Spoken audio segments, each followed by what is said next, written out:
Ladies and gentlemen, welcome to the MedTech Impact Podcast, where you get to hear from leaders and innovators who are shaping the future of medical technology. I'm Kyle Cruz.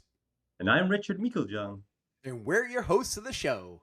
So today on the MedTech Impact Podcast, we're delighted to be joined by Etienne Nichols, Head of Industry Insights and Education at Greenlight Guru. Etienne, welcome to the show. Hey guys, thanks. Really good to be here with you all. Well, you might take the winner for the longest title, but we got it right there. So yeah, fantastic to have you on the show.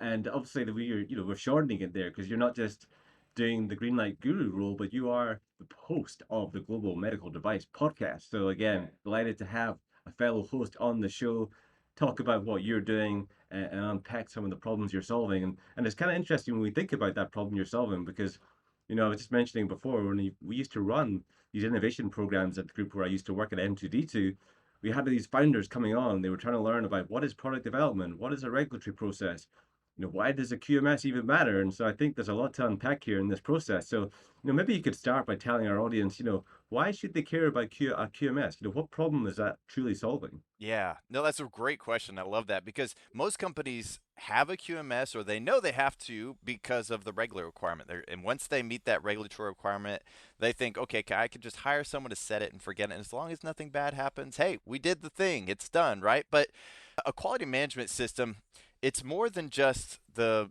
documents that you have. It's more than just a piece of software that you buy. It's actually your approach to quality, and that's really the way the regulations look at it, the regulators.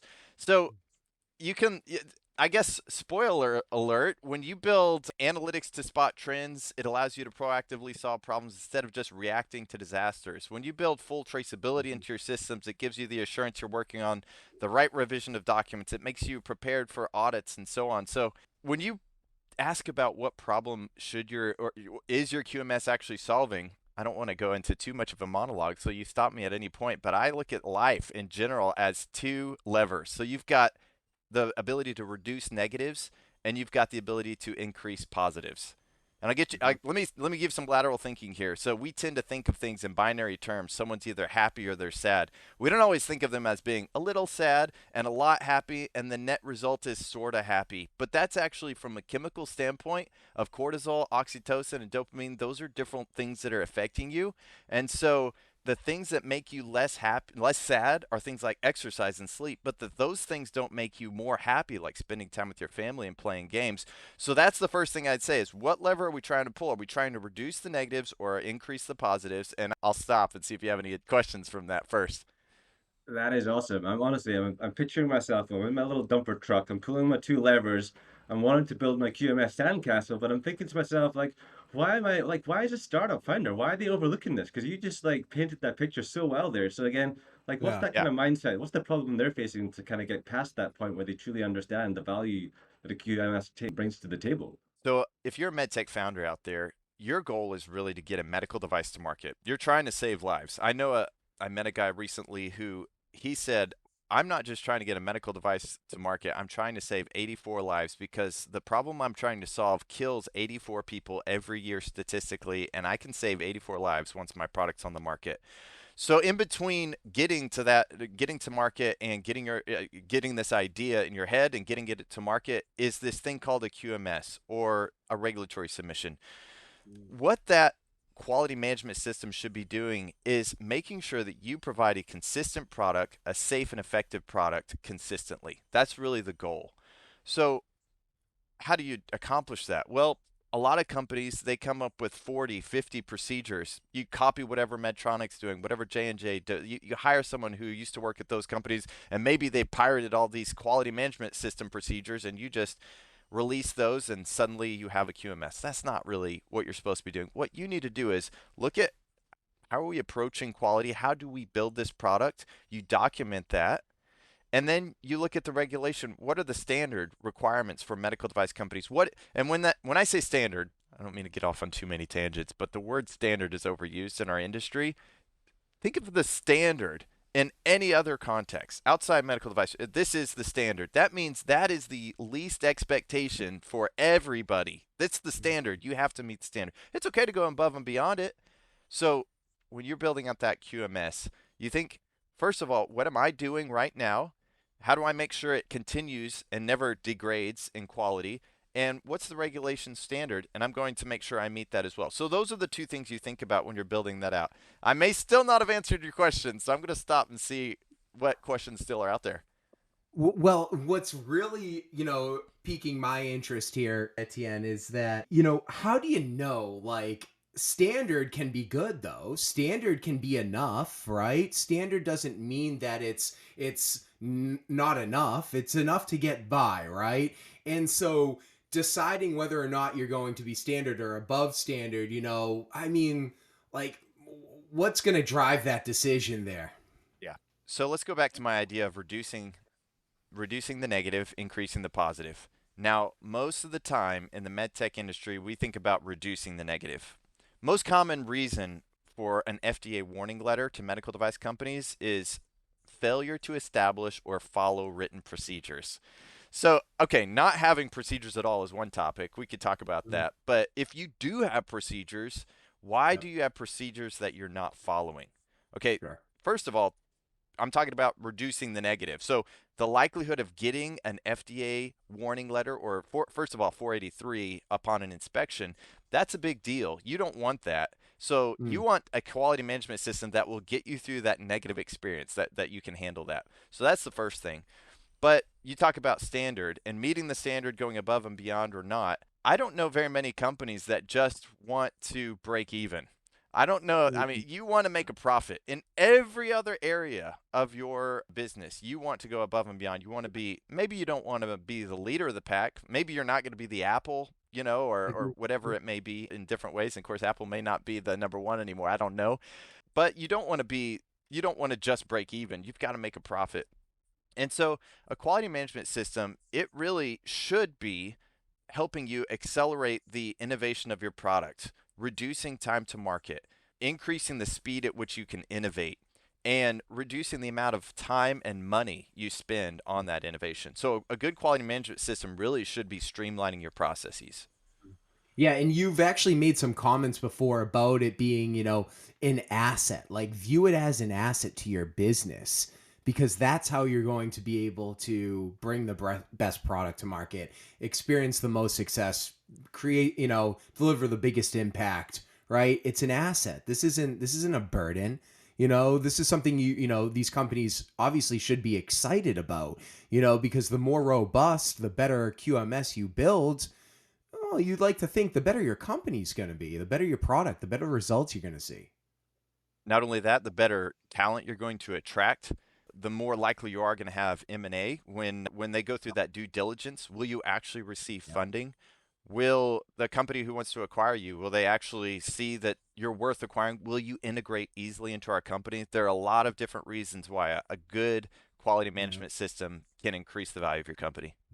Can I add one more thing too, Richard? Please. I know you are like, Richard's hungry right now. I think both of us were like, oh my gosh, let's go. Okay, so coming from the contract manufacturing side though, even for us, right? I remember my former employer, we were really proud, about our QMS, right? And we knew that in some instances, OEMs were coming in and when they were auditing us, they were looking at our quality management system. And ultimately, that almost like told them how our business ran, how it operated. That actually gave them the confidence or not, right, to partner with us. And therefore, it was actually a business development tool, right? This was like a part of our growth strategy. And so for me being like, coming from not an OEM side, but the CM side, working with OEMs, like it was like way too late too before I actually realized and the light bulb went off. I was like, oh my gosh, this is a business development tool. What are we doing here? So, and then you got, a bunch of sales guys sticking their nose in the quality management system. Well, anytime you have departments that can cross pollinate like that, so Yeah. quality talking to sales, sales talking to quality, if they recognize that this is almost a sales tool, then they can put their sales hat on.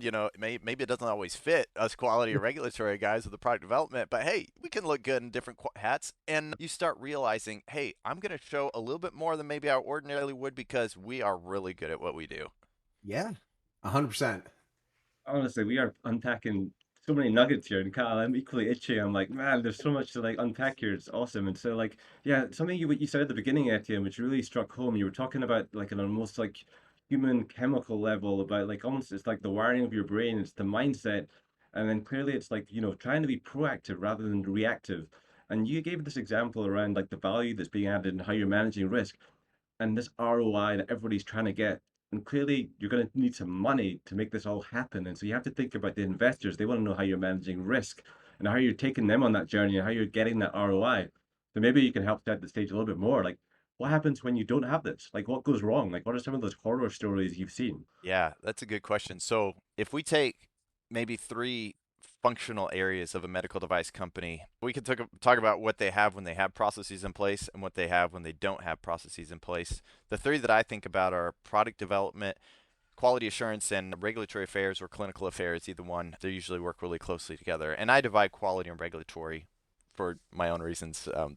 I look at one as their offense. The regulatory, they're the offense guys. They take the device. They're like they throw the ball. They get it to those different global agencies. Quality is the one. They're your defense. The FDA comes in. They defend your procedures. So anyway, take it or leave it. But to answer your question, what happens when you don't have it? Let's take product development for example. Product development has two main areas from a quality, and when I think of quality management system, I'm typically thinking of 21 CFR Part 820, which is the QSR, Quality System Regulation, soon to be harmonized with ISO 1345. I don't want to get too detailed, someone's going to just zone out right now, but there's design controls and risk management. Those are the two main things that you got to think about. If you have design controls and risk management in place, what those should be doing is maintaining a good engineering practice. And that's really what the QSR forces you to do. What they're doing is you're going to look and make sure that the user needs that we're trying to meet are documented. We're trying to solve a certain problem. We're going to have certain design inputs. If it's supposed to be ergonomic, we're going to prove that. What are the outputs? We're going to actually document all of those things. What are the verification, validation? I don't mean to go belabor this, but there's a real reason those are all in place because it's good engineering. If you've done much engineering, you've gone through that, even if you've just kept it in your head. Well, what this does is it forces you to write it down and think through it. When you don't have that in place, to answer your question, I've actually seen where you design something, you think it's great, maybe you don't get it signed off by the cross-functional areas and you deliver it to manufacturing, and guess what? You can't actually do an injection mold part that has these different inverted corners and different things like that. It's not even possible. So you go back to the drawing board. Maybe we cut steel in an injection mold, and suddenly we've already spent $100,000, and now we've Mm. got to go back and we've got to redesign this. That's just one example. There's so many different examples from a product development standpoint, where if you don't have good engineering, which is really what the quality management system requirement is, then Mm. it's going to cost you time and money. Okay, that's that standpoint. But then the regulatory standpoint, one of the top three reasons for a 43, and I want to go, if you don't know what a 43 is, basically when the FDA comes to inspect you, at the end, they will sign out one of two forms. I believe it's 43 or 42. 43 is when you had issues and you got to fix stuff. You get a 483. The top three reasons is CAPA, customer complaints, and guess what? Design controls and risk management, because you didn't actually document your procedures. And guess what? If you don't do that, that means you go back, you have to reverse engineer all the things that you tried to do, redocument that, and go back to the FDA and say, hey, we actually did know what we were talking about. And in the process of doing that, you might actually discover we actually didn't know what we were talking about, and we're actually going to have to redesign the product or possibly have a recall. Those are all real situations that you see all the time if you read warning letters. Why?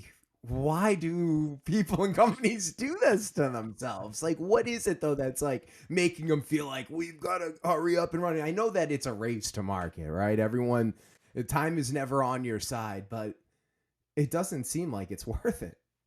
Well, okay, so That's a good question. There's a lot of different things out there that if you read warning letters, which I encourage you, if you even have an inkling that you're a medical device manufacturer, read some of those warning letters, because I was actually just scrolling through those trying to come up with some specific examples around this, and I was a little bit surprised to see how many of those warning letters are actually being told to medical device companies saying you are a medical device.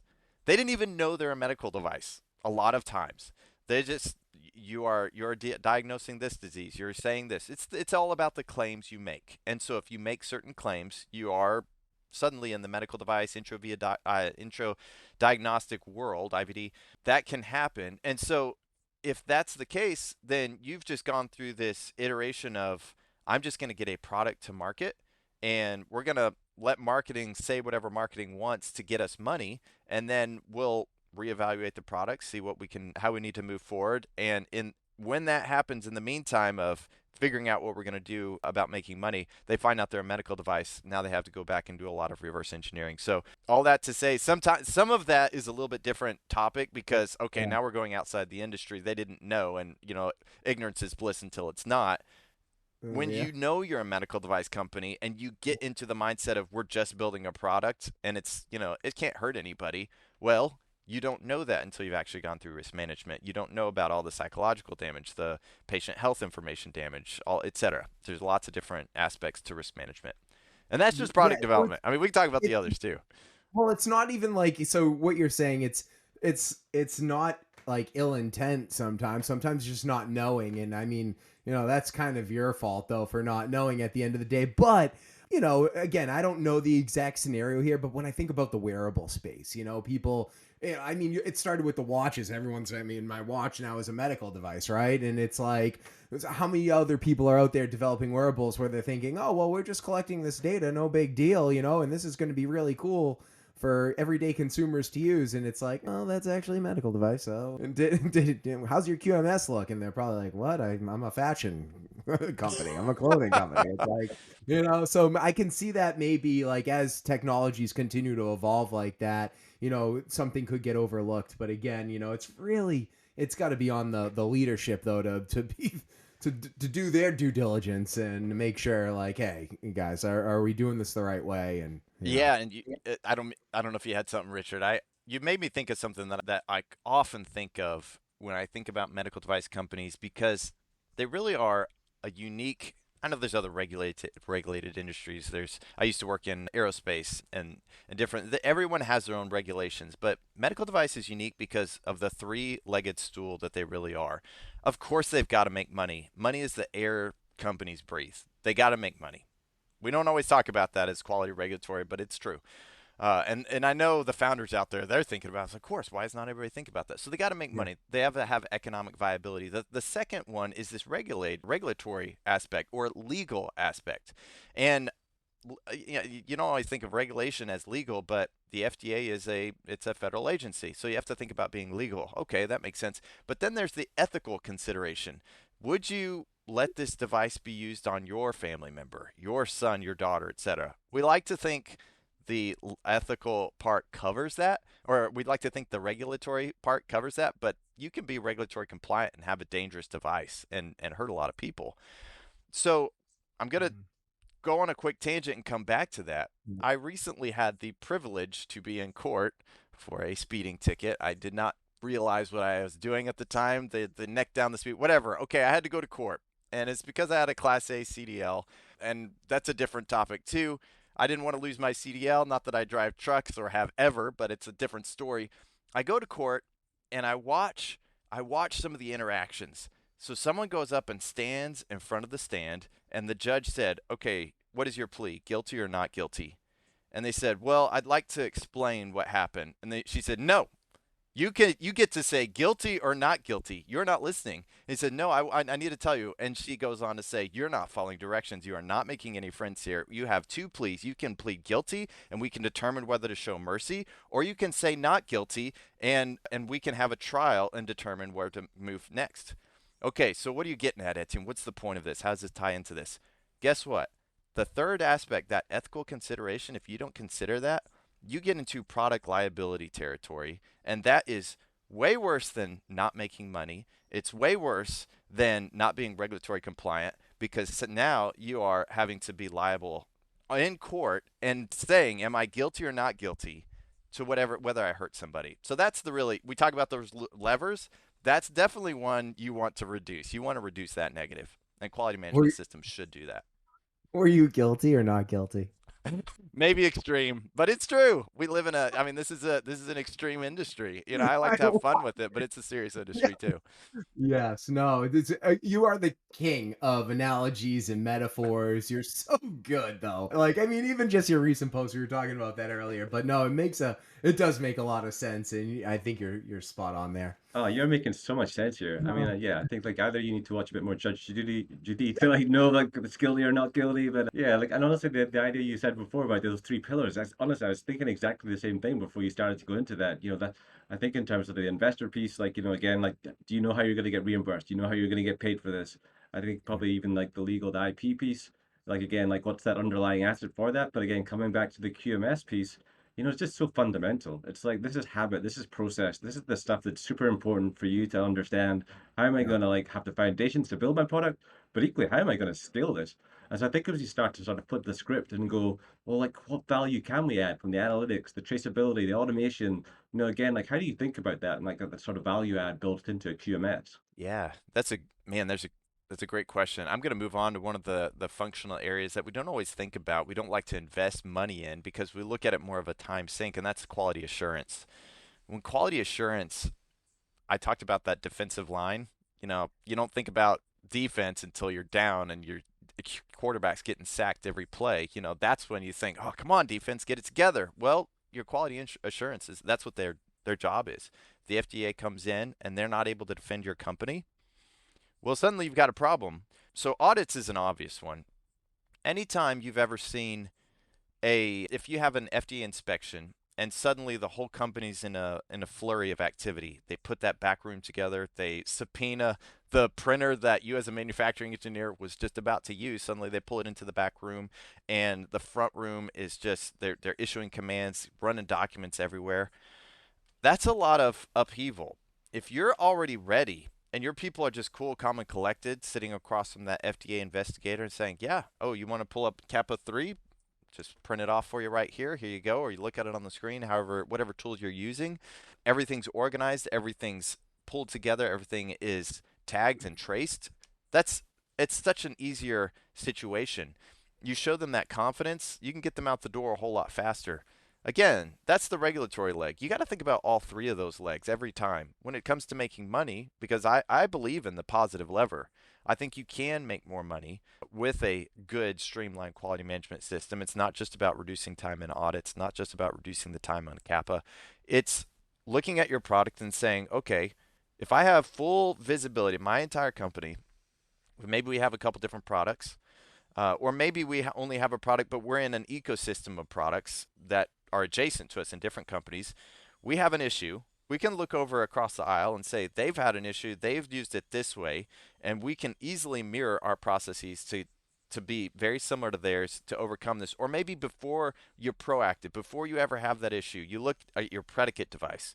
You see the issues they've gotten into because maybe you have a regulatory information system set up that gathers that intel, and you know the problems that are on the horizon. You can apply those to your device, and you never even see the problems it exist in your device. Now that's the good part, but it's also the bad part because if you never have problems to overcome because you overcome them proactively, it's hard to see the ROI in that. It's hard to say we're a smooth organization. Quality assurance is smooth. You should invest more money into us because we're saving the company money. Companies really don't value that because I mean it's just I want you to show me a problem that you solved, not don't show me a problem that you got around and we never even experienced because then I can say, well, would we have actually experienced that? So that's a difficulty. I'm not going to lie, that's a difficulty to get around. But I'm getting a little bit away from your question, I know. No, it's all good. I think it's a skill that people have to learn. And I think again, like, always for every founder, you're starting with chaos. You're starting with an idea. You got to pull together all these stakeholders. You got to pull together, like pack them together to this business. And then you got to convince people that, your idea is the next best big thing. And I feel like what you're like, true message here is like how important and how people need to understand that like the QMS is like one of those key foundations towards that. And I know you're getting a bit down and dirty with some of the technical terms, but they are so fundamental for like people to understand. Like this is the thing that gives you like structure. This is the thing that like allows you to go forward and scale. And so it's such an important message. And honestly, I feel like you're just like you're weaving this in there so amazingly. I feel like, as much as we're trying not to scare people, we're trying to like create this positive message because again, it is like value add. This is the bottom line. It's like so much value can be created from this. Yeah, it's the foundation, really. Like makes me think of the foundation of the home, of a house, of a structure. It's like, it's what you're building your company, your product, your technology on. That's really kind of what's really standing out here. And there's been so many great, I think, insights shared just in the short amount of time, Etienne. And I think that, you know, as we kind of look to kind of close out on this conversation, what I really want to do for the listener, I want to kind of just talk about the very beginning. Like if they were starting from scratch, if there's an OEM starting from scratch, what would a smart and scalable QMS look like? Where would they begin? Like, can you give us some real Yeah. specific kind of areas to start? So I have a kind of a presentation I do called the four musts of quality management system. So the first thing you need to think about is document control. And that's very simple. It's, if you want to read the regulation, it's like a paragraph. 21 CFR Part 820.40 document control kind of covers Hmm. 5 things in every document. So you put your procedure in place and then you actually do these things. I'm going to, anytime I issue something or change something, I'm going to say what is changing, why is it changing, the justification, who's approving it, when is this approved, and my rationale. All those things. It's pretty simple. So document Yep. controls first thing. Second thing would be design controls. Put your design controls in place. Early's better. You Hmm. talk about that foundation. I'm going to run with that for just a second. You can put a sorry foundation in place in a house and fix it later. I'm going to say it, even though you shouldn't do it. You can do that. You can fix it later. I had a house in Oklahoma once that when I went to sell it, I had to put 18 piers in. Guess what? You can put 18 piers in a foundation. Do you want to? Do you want to pay to do that? I sure didn't. I wish whoever had put my foundation in had done it right the first time. You can fix it later. It's going to cost you a lot of money. It's so much cheaper to do it up front. Just like Yeah. cutting steel for an injection mold. It's easier to design it right the first time than to cut that steel multiple Yeah. times. Okay. So, all Yeah. right. So that's the second thing. So design controls, get that in place early. Document your user needs throughout the process. Third thing is risk management. This is one of the biggest reason for that 483. I mentioned the top 3 reasons. Risk management is a big deal. People don't usually follow ISO 14971. So follow that. And then the fourth thing would be supplier management. You talk about being contract manufacturer. A lot of medical devices outsourced. So you really have to choose those wisely. Choose those contract manufacturers who have that good quality management system, like you said, and Yeah. have that quality agreement in place. Am I going to go look at them? Are they going to come look at us? How are we going to manage that? Those are the Hmm. 4 biggest processes that I put in place. That's when you're starting lean. Start with Hmm. those. Yeah, and there's got to be, this kind of cultural mindset, I feel like, in embracing and adopting, these kind of philosophies. I would imagine that being, a big part of all of this. Absolutely. Yeah. The thing is, when I talk about all those documents, I'm not saying hire a quality guy to write all this for you. This is more talk to your product development people. How are we going about design controls right now? How are we going about risk management? Document that and then do a quick analysis, gap analysis. Are we following the regulation?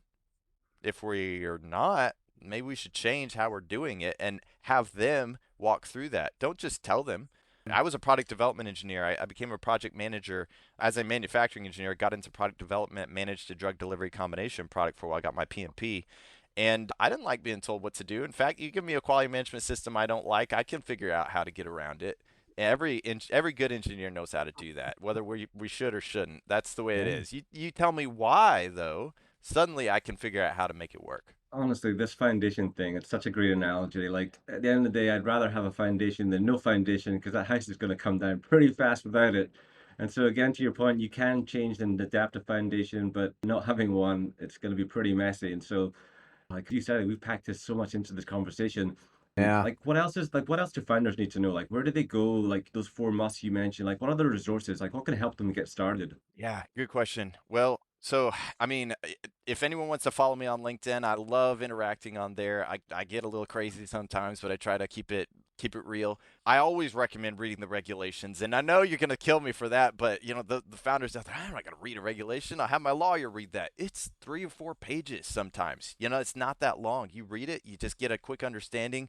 I Right. always recommend start with the regulations and then start with resources like you guys in the Yeah. podcast. Definitely plug that. Yeah.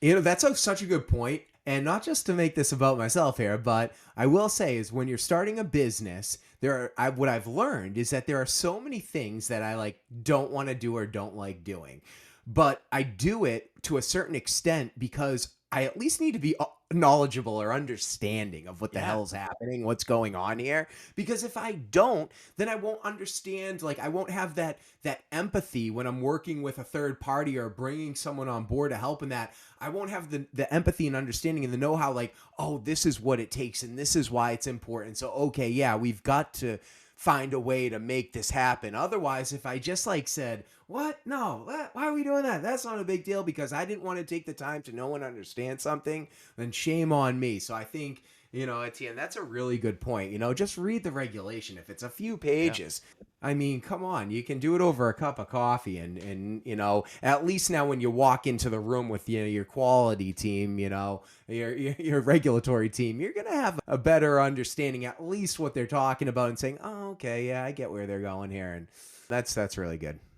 There's one book that I really recommend, and the regulation is a lot shorter than what I'm about to recommend. But Howard Root, he was the CEO of, I don't remember what the company was called, but the book is called Cardiac Arrest: 5 Years as a CEO on the Fed's Hit List. And he tells the story of after 5 years, 100 lawyers, and I don't know how many $1 million in legal fees, he was acquitted on, I want to say, 15 different accounts of off-label sales, etc., all these different things. And you read that book, it's a good read. It's a sobering read. It shows you what could happen if you don't do things right. He Yeah. did do things right, but he was being accused of XYZ, and he had to Yeah. show that he hadn't.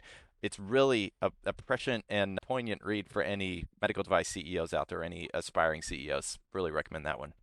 Nice. Thank Well, you, honestly, man. I have to just tip my hat to you because I feel like again the content you're creating and putting out there is just like it's top bill. Like I remember when I was like first getting into this space and like some of the content like you're putting out is just so fundamental to like give yourself again that foundation to understand. As you're saying, it's not necessarily like you're going to be doing like a big bedtime read. It's like something pretty short and snappy, gets you started, gets you understanding the lingo. And I think That's it's so right. important, like what you're doing. So again, thank you for coming on. Thank you. Thank you for like sharing some of this stuff because again, it's just so important that people, get into the relevance of like how this creates value, Mm. like how the Yeah. QMS is just part of your story. Yeah. Really appreciate you guys having me on. This was fun. Yeah. So again, people can find you on LinkedIn, Etienne Nichols. Okay. Where else can they go to learn more? Well, if you want to go to the Global Medical Device Podcast, I put out an episode every week. I don't know if you can give my email if you want in the show notes, however you want to handle that. But yeah, however you, Well, they know, yeah, I think they know where to find you yeah. now. And awesome stuff. All right. Well, ladies and gentlemen, another huge thank you to our guest, Etienne Nichols, head of industry insights and education. And I think today was a testament of why you have that title because you are the head of insights and education in this industry, especially when it comes to quality management systems. So thank you. And thank you to everyone for tuning in to another episode of the MedTech Impact Podcast. I'm Kyle Cruz. And I'm Richard Meiklejohn. Until next time, keep innovating.